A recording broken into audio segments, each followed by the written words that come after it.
Chapter 7. So the king and Haman came to banquet with Esther the queen, and the king said again unto Esther on the second day at the banquet of wine, What is thy petition, Queen Esther? And it shall be granted thee. And what is thy request? And it shall be performed even to the half of the kingdom. Then Esther the queen answered and said, If I have found favor in thy sight, O king, and if it please the king, let my life be given me at my petition, and my people at my request.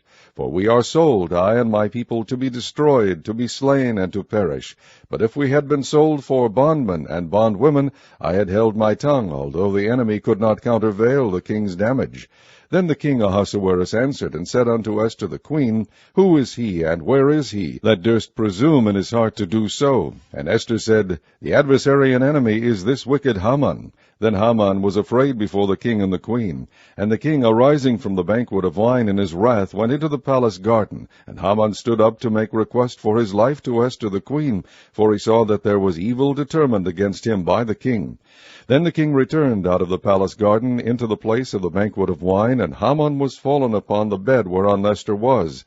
Then said the king, Will he force the queen also before me in the house? As the word went out of the king's mouth, they covered Haman's face. And Harbonah, one of the chamberlains, said before the king, Behold also the gallows 50 cubits high, which Haman had made for Mordecai, who had spoken good for the king, standeth in the house of Haman.